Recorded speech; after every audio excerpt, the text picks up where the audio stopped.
नमस्ते। मैं डॉसा प्रिया शर्मा हूँ और मैं अपने जीवन का एक बड़ा हिस्सा हमारे समाज के बुजुर्गों की देखभाल में समर्पित करती हूँ। क्या आपने कभी सोचा है कि आप जितना अधिक चलते हैं, आपके पैर उतने ही कमजोर क्यों महसूस होने लगते हैं? ये सुनने में थोड़ा अजीब लगता है ना? क्योंकि हमें जीवन भर यही बताया गया है कि चलना सबसे अच्छी दवा है। लेकिन 65 साल की उम्र के बाद कई बुजुर्गों को घुटनों में दर्द, पीठ में अकड़न या चक्कर आने लगते हैं, भले ही वे हर दिन चल रहे हों। सच्चाई यह है कि चलने की कुछ आम गलतियां चुपचाप आपकी ऊर्जा खत्म कर सकती हैं, आपके जोड़ों को नुकसान पहुंचा सकती हैं और आपके संतुलन को कम कर सकती हैं। लेकिन चिंता न करें, यह वीडियो आपको 6 सरल, सुरक्षित और प्रभावी व्यायामों के बारे में धीरे धीरे बताएगा, जो वास्तव में लंबी सैर से बेहतर हैं, विशेषकर भारतीय बुजुर्गों के लिए। इन्हें घर पर करना आसान है, यहाँ तक कि अपनी लकड़ी की कुर्सी पर बैठे बैठे या अपने तुलसी के पौधे के पास भी। शुरू करने से पहले मैं आपसे सुनना पसंद करूंगी। आप यह वीडियो कहाँ से देख रहे हैं और वहाँ क्या समय हुआ है? कृपया नीचे एक टिप्पणी छोड़ें। आपके दिन का एक छोटा सा पल भी मेरे लिए बहुत मायने रखता है। और अगर आपको यह मददगार लगे तो सब्सक्राइब करना न भूलें, ताकि आप अपने जैसे बड़ों के लिए विशेष रूप से बनाया गया अगला वीडियो कभी न चूकें। गलती 1, खराब मुद्रा में चलना। मेरे प्यारे बड़ों, क्या आपने कभी ध्यान दिया है कि इन दिनों थोड़ी देर टहलने के बाद आपकी गर्दन में अकड़न महसूस होती है?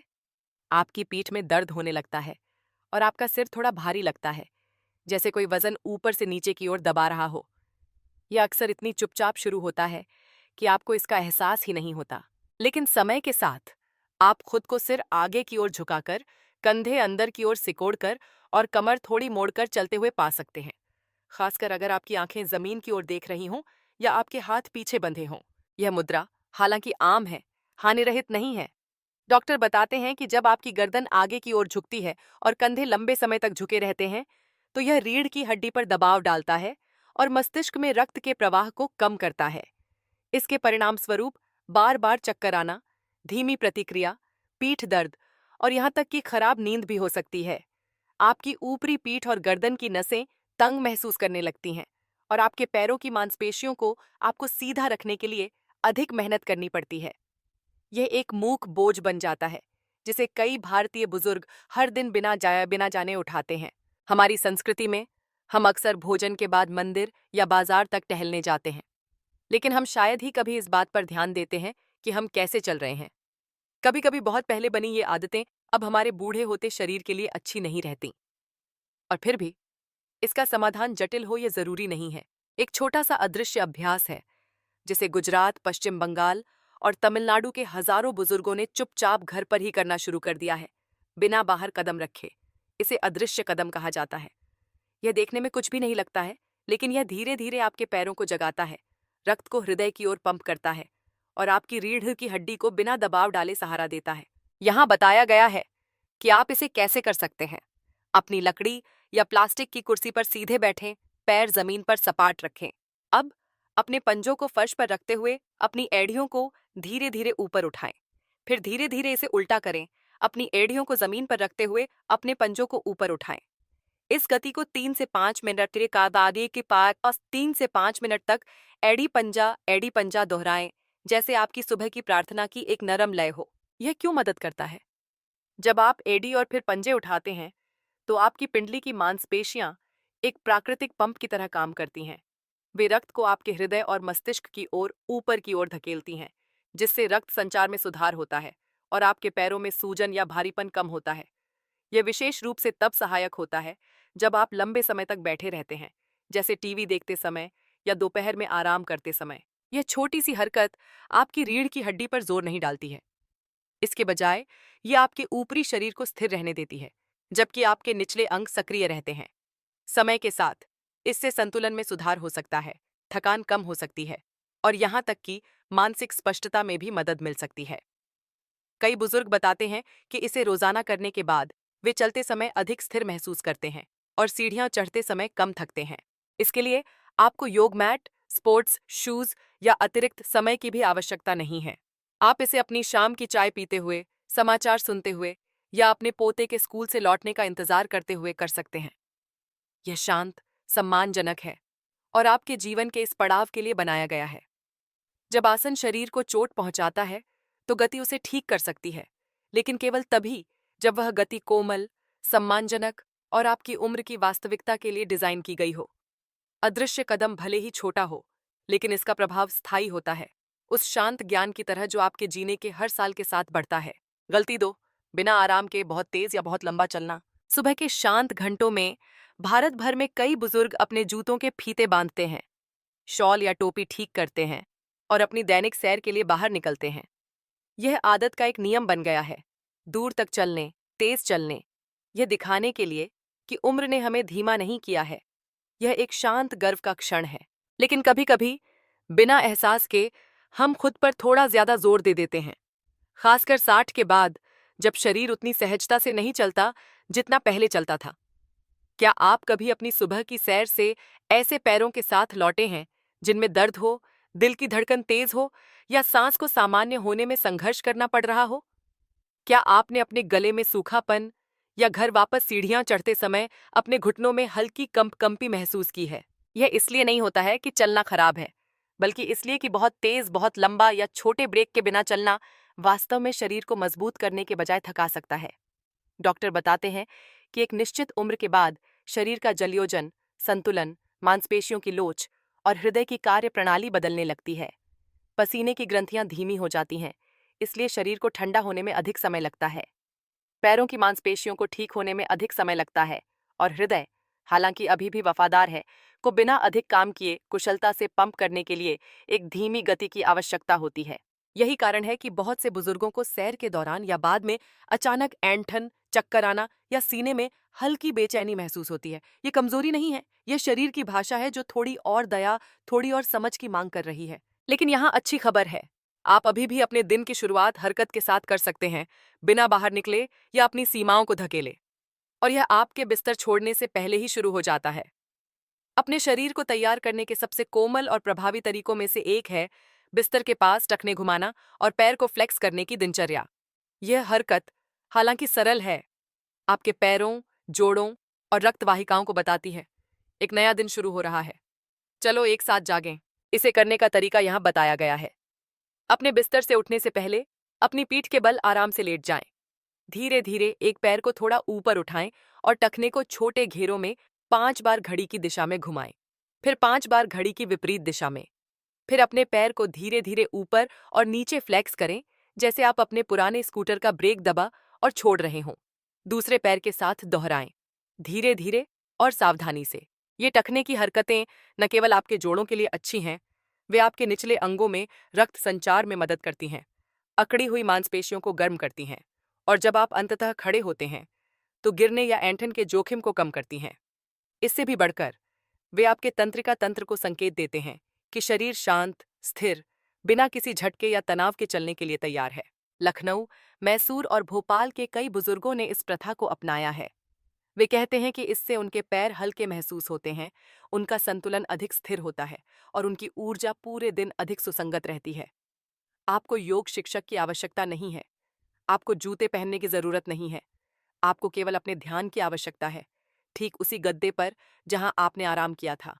जब हरकत कोमलता से शुरू होती है तो पूरा दिन उसी लय का पालन करता है। और बुजुर्ग हृदय और शरीर के लिए उस लय का मतलब थकान और ताकत, संघर्ष और आनंद के बीच का अंतर हो सकता है। अपने दिन की पहली हलचल को खुद के लिए एक शांत उपहार बनने दें।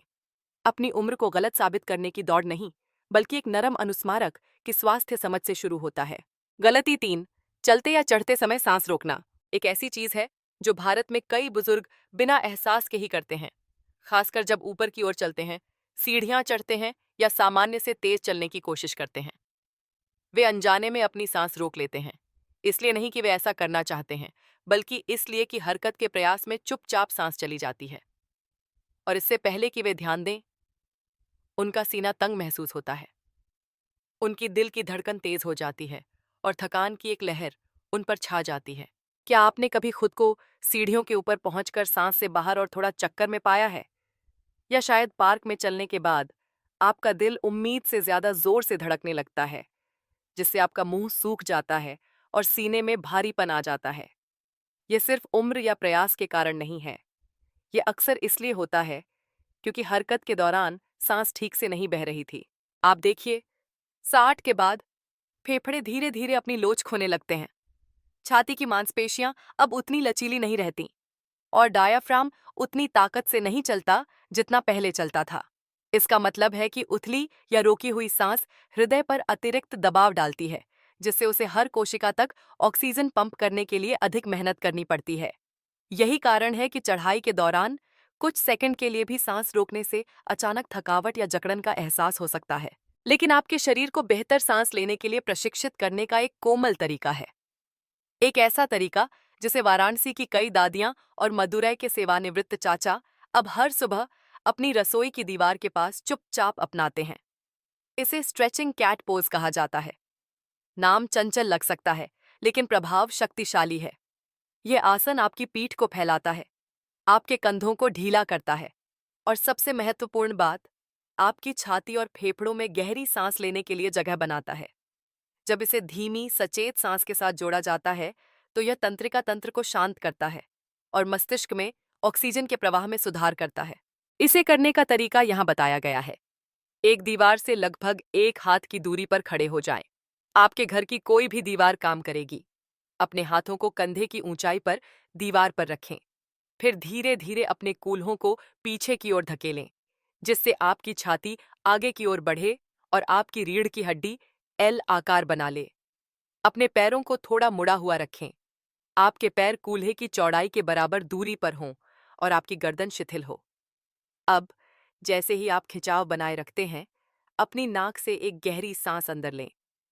अपने फेफड़ों को धीरे धीरे भरने दें, जैसे कि सुबह की ताज़ी हवा का स्वागत कर रहे हों। फिर अपने मुंह से धीरे धीरे सांस छोड़ें, जैसे कि एक छोटे दिए की लौ को बिना टिमटिमाए बुझा रहे हों। प्रत्येक सांस चिकनी, समान और पिछली सांस से लंबी होनी चाहिए। इसे सिर्फ 60 सेकंड के लिए करें।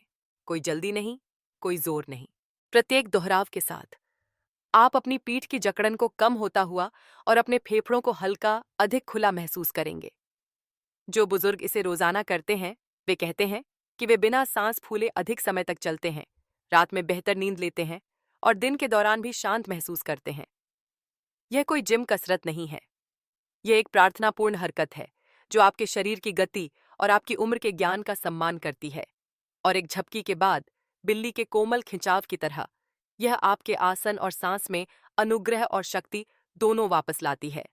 तो अगली बार जब आप सैर के दौरान अपनी सांस को संघर्ष करते हुए महसूस करें, तो रुकें और इस मुद्रा को याद करें, क्योंकि कभी कभी बेहतर स्वास्थ्य का मार्ग अधिक प्रयास से नहीं, बल्कि गहरी सांस और कोमल समझ से शुरू होता है। गलती 4, चलते समय लगातार नीचे देखना। क्या आपने कभी खुद को जमीन पर घूरते हुए पकड़ा है, जब आप बगीचे के रास्ते से मंदिर के गेट तक या यहाँ तक कि लिविंग रूम में भी चलते हैं? यह हानिरहित, यहाँ तक कि सावधान भी लग सकता है, खासकर जब सड़क ऊबड़ खाबड़ हो या चप्पलें ढीली महसूस हों। लेकिन लगातार नीचे देखने की यह छोटी सी आदत धीरे धीरे शरीर और मन पर भारी पड़ सकती है, खासकर आपके सुनहरे वर्षों में। जब आपका सिर लंबे समय तक आगे की ओर झुका रहता है, तो गर्दन की मांसपेशियां कुंडलित तारों की तरह कसने लगती हैं। ऊपरी पीठ गोल हो जाती है, छाती बंद हो जाती है और पूरा आसन थोड़ा झुका हुआ हो जाता है। यह न केवल ग्रीवा रीढ़ पर दबाव डालता है, बल्कि आपके संतुलन की भावना को भी बाधित करता है। आपकी आंखें फर्श देख रही हो सकती हैं, लेकिन आपके मस्तिष्क को आसपास से कम संकेत मिलते हैं, जिससे हर कदम कम सुरक्षित महसूस होता है। भारत भर के डॉक्टरों ने उन बुजुर्गों में एक पैटर्न देखा है जो बार बार गर्दन दर्द, चलते समय धुंधली दृष्टि या गिरने के डर की रिपोर्ट करते हैं। यह सिर्फ कमजोर पैरों के कारण नहीं है। यह अक्सर सिर की स्थिति की कम जागरूकता और खराब आसन संबंधी सजगता से जुड़ा होता है। वास्तव में जब आप लगातार नीचे देखते हैं, तो आंतरिक कान, आपके शरीर की प्राकृतिक संतुलन प्रणाली ठीक से सक्रिय नहीं होती है। इससे ठोकर लगने का खतरा बढ़ जाता है, खासकर आपके अपने गलियारे या प्रार्थना कक्ष जैसे परिचित रास्तों पर। तो इसका कोमल समाधान क्या है? यह आपकी गर्दन को जबरदस्ती ऊपर उठाने या सही कदमों के साथ मार्च करने की कोशिश करने के बारे में नहीं है। यह आपके शरीर के आंतरिक संतुलन को फिर से प्रशिक्षित करने से शुरू होता है और आप इसे अपने बाथरूम में अपने दांत ब्रश करते समय ठीक कर सकते हैं। हाँ, यह अभ्यास सरल है। इसे टूथब्रश बैलेंस कहा जाता है और अहमदाबाद और कोच्चि के कई बुजुर्गों ने इसे चुपचाप अपनी सुबह की दिनचर्या में शामिल कर लिया है। इसमें केवल 2 मिनट लगते हैं और यह न केवल आपके पैरों बल्कि आपके मस्तिष्क को भी मदद करता है। यहाँ बताया गया है कि आप कैसे शुरू करते हैं। अपने दांत ब्रश करते समय सीधे खड़े हो जाएं और धीरे धीरे एक पैर को फर्श से ऊपर उठाएं, दूसरे पर संतुलन बनाएं। यदि आवश्यक हो तो एक हाथ से सिंक को हल्के से पकड़ें। 30 सेकंड के बाद पैर बदलें। शुरुआत में आपका शरीर थोड़ा डगमगा सकता है। यह बिल्कुल ठीक है। मायने यह रखता है कि यह क्रिया धीरे धीरे आपके टखनों, पिंडलियों और निचले पेट की मांसपेशियों को जगाती है, वही जो आपको गिरने से बचाती हैं। लेकिन असली जादू दिमाग में हो रहा है। आप देखिए, जब आपका शरीर संतुलन बनाता है और आपके हाथ ब्रश करने में व्यस्त होते हैं, तो आपका मस्तिष्क एक साथ दो काम कर रहा होता है। यह प्रीफ्रंटल कॉर्टेक्स को उत्तेजित करता है, जो ध्यान, स्मृति और समन्वय के लिए जिम्मेदार क्षेत्र है। शोध से पता चलता है कि इस तरह के दोहरे कार्य वाले व्यायाम बुजुर्गों में संज्ञानात्मक गिरावट को धीमा करने और प्रतिक्रिया समय में सुधार करने में मदद करते हैं।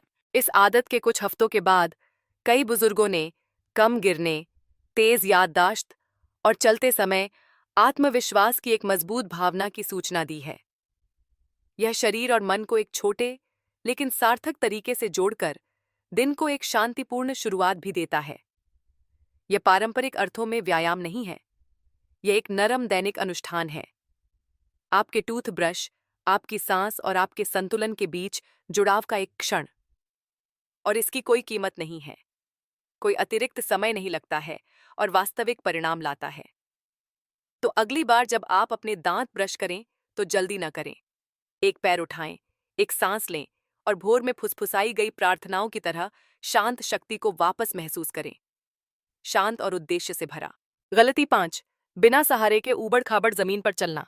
भारत भर के कई घरों में, भोपाल की संकरी गलियों से लेकर कोयम्बटूर के बगीचे के रास्तों तक, बुजुर्ग अपने दिन की शुरुआत एक छोटी सी सैर से करते हैं। वे सुबह की हवा, पक्षियों की आवाज और दुनिया के जागने से पहले आने वाली शांति का आनंद लेते हैं। लेकिन कुछ के लिए वह शांत सैर एक शांत चिंता बन जाती है, क्योंकि ऊबड़ खाबड़ जमीन पर हर कदम के साथ, चाहे वह टूटा हुआ फुटपाथ हो, गेट के पास एक ढीली टाइल हो या मंदिर के पास एक ढलान हो, गिरने का एक मूक भय होता है।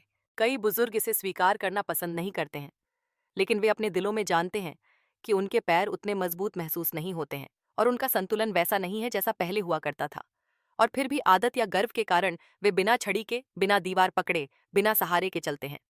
इससे अप्रत्याशित ठोकरें, अचानक टखने में मोच या अधिक गंभीर मामलों में कूल्हे के फ्रैक्चर के लिए अस्पताल में भर्ती भी हो सकता है।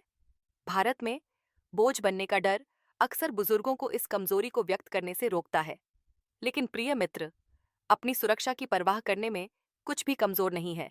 डॉक्टर बताते हैं कि 60 के बाद कूल्हों और जांघों के आसपास की मांसपेशियां सिकुड़ने लगती हैं, जब तक कि सक्रिय रूप से उपयोग न की जाएं। यह हमारी क्षमता को प्रभावित करता है कि अगर हम फिसल जाएं तो जल्दी से ठीक हो जाएं या छोटी बाधाओं पर कदम रखते समय पैरों को पर्याप्त ऊंचा उठा सकें। जोड़ अकड़ जाते हैं और हमारे मस्तिष्क से पैरों तक के संकेत अधिक धीरे धीरे यात्रा करते हैं। यही कारण है कि कई बुजुर्ग कहते हैं कि वे कुछ सड़कों पर हिचकिचाहट या अस्थिर महसूस करते हैं, भले ही मन साफ महसूस हो। लेकिन उस ताकत को फिर से बनाने का एक शांत तरीका है, एक सरल दैनिक अभ्यास जिसके लिए किसी जिम, जूते या दर्शकों की आवश्यकता नहीं है। बस आप, आपकी सांस और आपके घर की परिचित दीवार। इसे वॉल सिट कहा जाता है और इसने पुणे से लेकर पटना तक के कई बुजुर्गों को फिर से अधिक आत्मविश्वास से चलने में मदद की है। यह इस तरह काम करता है। अपने बेडरूम या लिविंग रूम में दीवार के सहारे अपनी पीठ लगाकर खड़े हो जाएं। अपने पैरों को थोड़ा आगे रखें, दीवार से लगभग 1 फुट की दूरी पर। अब धीरे धीरे नीचे खिसकें, जैसे कि आप एक अदृश्य कुर्सी पर बैठने वाले हों। बहुत नीचे न जाएं। घुटनों में एक कोमल मोड़ भी जांघों और कूल्हों को जगाने के लिए पर्याप्त है। कुछ सेकंड के लिए सामान्य रूप से सांस लेते हुए रुकें, फिर धीरे धीरे अपने पैरों का उपयोग करके उठें, न कि अपनी बाहों का। यह व्यायाम वास्तविक जीवन की हरकतों जैसे सीढ़ियां चढ़ना, ऑटो में चढ़ना या बिस्तर से उठना के लिए आवश्यक मांसपेशी स्मृति का निर्माण करता है। यह आसन और समन्वय में भी सुधार करता है, जिससे शरीर को असंतुलन का सामना करने पर तेजी से प्रतिक्रिया करने में मदद मिलती है। इससे भी महत्वपूर्ण बात यह है कि यह नियंत्रण की एक शांत भावना वापस लाता है। क्योंकि जब आपके पैर मजबूत महसूस करते हैं, तो आपका दिल भी साहसी महसूस करता है। आप अब मंदिर के पहले कदम पर संकोच नहीं करते हैं या बरसात के रास्ते पर घबराते नहीं हैं। आपको कभी दूसरों को यह दिखाने की आवश्यकता नहीं हो सकती है कि आप इसका अभ्यास कर रहे हैं, लेकिन आपका शरीर आपको धन्यवाद देगा, एक स्थिर सांस और एक मौन बैठक के साथ। क्योंकि कभी कभी फिर से सीधा खड़ा होना मजबूती से बैठना सीखने से शुरू होता है। गलती 6, केवल चलना, मांसपेशियों को मजबूत किए बिना। भारत में कई बुजुर्गों के लिए चलना हमेशा अच्छे स्वास्थ्य का एक भरोसेमंद साथी रहा है। यह मुफ्त, परिचित है और हमें उन दिनों की याद दिलाता है जब हमारे पैर हमें हर जगह ले जाते थे। स्कूल के गेट से लेकर सब्जी मंडी तक, मंदिर के रास्तों से लेकर पारिवारिक शादियों तक।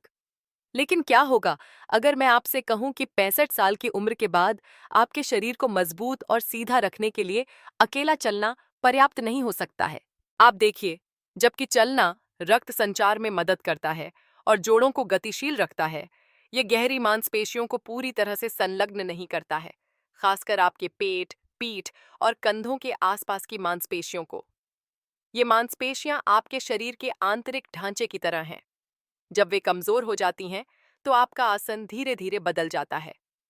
राम पापा में से काम अबे से तांदी और की हड्डी आगे की ओर झुकने लगती है, कंधे झुक जाते हैं और शरीर सरलतम हरकतों से भी अधिक थक जाता है। कई बुजुर्ग इस बदलाव को तब तक महसूस नहीं करते जब तक कि छोटे छोटे संकेत सामने नहीं आते, जैसे फर्श से उठना मुश्किल लगना, किसी चीज के लिए पहुंचते समय धीमी प्रतिक्रिया देखना या चाय डालते समय हाथों में हल्का कंपन महसूस करना। ये सिर्फ उम्र के संकेत नहीं हैं, वे शरीर से ध्यान देने के लिए कोमल अनुस्मारक हैं। विज्ञान हमें बताता है कि उम्र के साथ मांसपेशियों का द्रव्यमान स्वाभाविक रूप से घटता है, लेकिन हर दिन सिर्फ कुछ मिनटों की सही हरकत से हम इस नुकसान को धीमा कर सकते हैं और जहां सबसे ज्यादा मायने रखता है, वहां ताकत बहाल कर सकते हैं। और आपको जिम या ट्रेनर की जरूरत नहीं है या खड़े होने की भी जरूरत नहीं है। आपको बस अपनी लकड़ी की कुर्सी, आपकी सांस और एक शांतिपूर्ण क्षण चाहिए। यहीं पर कुर्सी पर बैठकर क्रॉस आर्म रीच एक शक्तिशाली उपकरण बन जाता है। यह सरल दिखता है, लेकिन यह उन मांसपेशियों को सक्रिय करता है जो आपके आसन का समर्थन करती हैं, आपकी याददाश्त को तेज करती हैं और आपकी सजगता में सुधार करती हैं। इसे करने का तरीका यहाँ बताया गया है। अपनी कुर्सी पर सीधे बैठें, आपके पैर जमीन पर सपाट हों। अब दोनों भुजाओं को आगे की ओर फैलाएं, जैसे कि एक गर्मजोशी से गले लगा रहे हों। फिर धीरे धीरे अपने दाहिने हाथ को अपने बाएं घुटने पर लाएं और कमर से थोड़ा मुड़ें। गहरी सांस अंदर लें। अब केंद्र में वापस आएं और साइड बदलें। बायां हाथ दाएं घुटने पर, धीरे धीरे सांस छोड़ें।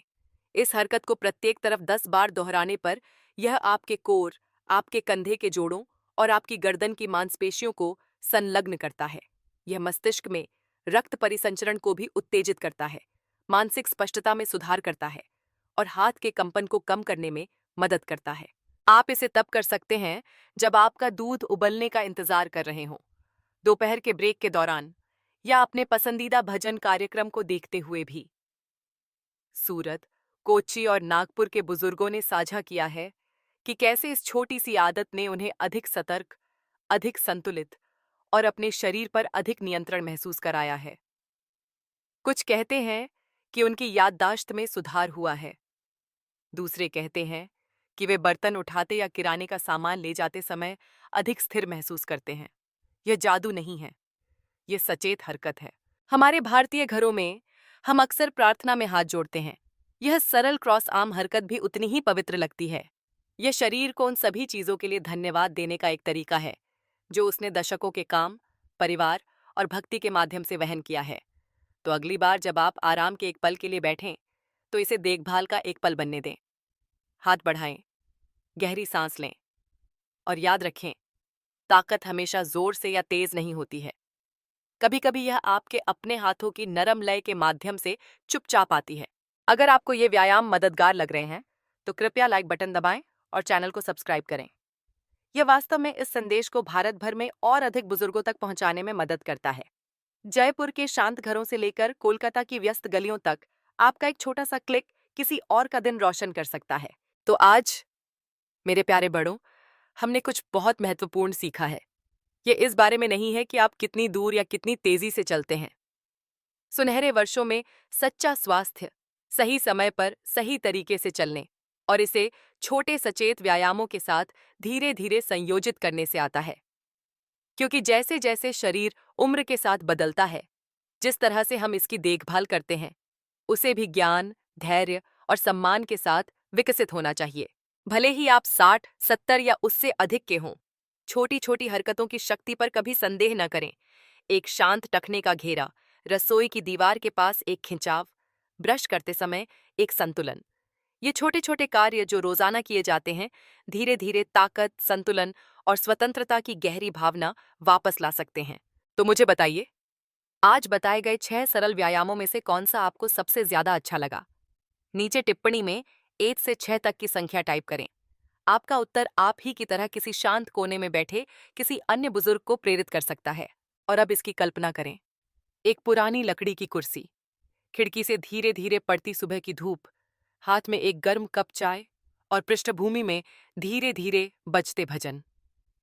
मेरे दोस्त, यह सिर्फ शांति नहीं है, यह स्वास्थ्य, सम्मान और शांत शक्ति है। एक बहुमूल्य सबक। हमारा शरीर एक मंदिर की तरह है। जैसे जैसे यह पुराना होता जाता है, इसे और अधिक कोमल देखभाल और ध्यान की आवश्यकता होती है, न कि अधिक परिश्रम की। अपनी गति का सम्मान करें, अपने शरीर की सुनें और याद रखें कि छोटे, लगातार किए गए प्रयास बड़े परिणामों की ओर ले जाते हैं। कृपया इस संदेश को अपने परिवार और दोस्तों के साथ साझा करें। आपका एक छोटा सा कदम किसी प्रियजन के जीवन में एक बड़ा सकारात्मक बदलाव ला सकता है।